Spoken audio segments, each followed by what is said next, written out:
Si të luftojmë fryrjen e barkut? Barku i fryrë. Cilat janë ushqimet që duhet të shmangim dhe cilat janë ushqimet që duhet të marrim për të qenë gjithmonë në formë. Barku i fryrë është një çrregullim i bezdisshëm që përveç të qenit i shëmtuar, gjithashtu ndikon në mirëqenien tuaj. Shkaqet mund të jenë të shumta, kalimtare, si një vakt shumë i rëndë ose i lidhur me sëmundjet kronike. Le t'i shohim së bashku dhe të zbulojmë se si mund të ndihmojë ushqimi i shëndetshëm. Barku i fryrë nga se varet. Ka shumë faktorë që mund të jenë në origjinë të barkut të fryrë. Një problem që shpesh nuk ka të bëjë me mbipeshën ose me indin yndyror të grumbulluar rreth barkut, por është një shenjë e ajrit në stomak e shkaktuar nga sëmundjet e traktit gastrointestinal. Më së shumti është sindroma e zorëve të irrituara.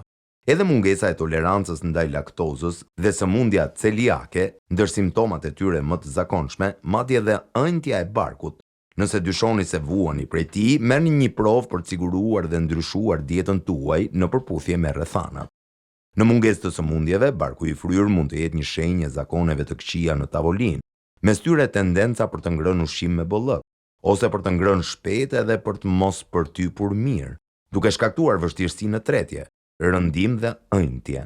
Por edhe ushqimet caktuara mund të nxisin ëndjen e barkut, ashtu si të tjerët mund të ndihmojnë për ta luftuar atë. Le t'i zbulojmë. Ushqimet që e fryjnë barkun. Rregulli i parë është që të shmangim ushqimet që mezi treten, si për shembull ushqimet yndyrore, por edhe ushqimet ose pijet që janë veçanërisht të nxehta ose të ftohta.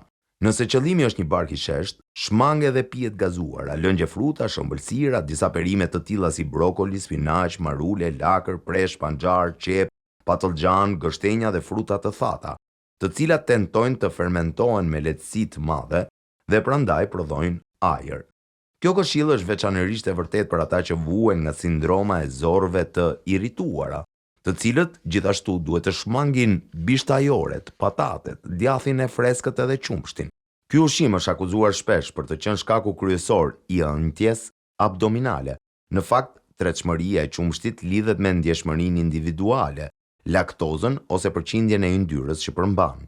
Eliminimi i plotë i qumshtit nga dieta ditore u rekomandohet vetëm atyre që kanë probleme reale të jo tolerancës ndaj këtij ushqimi, ose në fakt vuajnë nga sëmundje që mund të shkaktojnë çrregullime.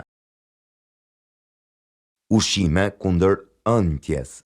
Nëse disa ushqime kanë fuqinë për t'ju bërë të ndjeheni të fryrë në një kohë të shkurtër, të tjerët duhet konsiderohen si deflacion i vërtet i barkut. Shparagu, për shembull, ka veti diuretike të pabesueshme. Futini ato në dietën tuaj dhe do të keni rezultate të menjëhershme.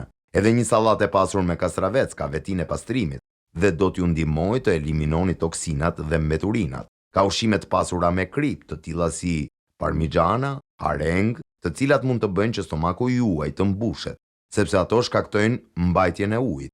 Nëse nuk mund t'i shmangni ato, sepse ndoshta jeni të ftuar në një darkë, mund të hani një banane për të zvogluar efektet në stomakun tuaj. Cili është truku? Banania, ashtu si të gjitha ushqimet e pasura me kalium, ndihmon në uljen e nivelit të natriumit në trup dhe në këtë mënyrë lehtëson kullimin.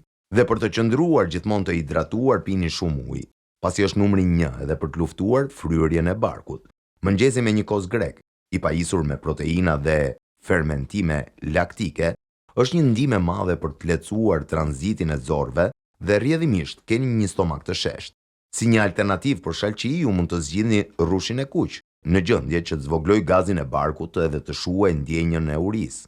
Ndërkohë, nëse jeni të ftuar për një aperitiv, përpiquni të shmangni pijet e gazuara dhe alkolike dhe të zgjidhni çaj ose kafe të ftohtë, ose ndoshta një përzierje frutash edhe perimesh.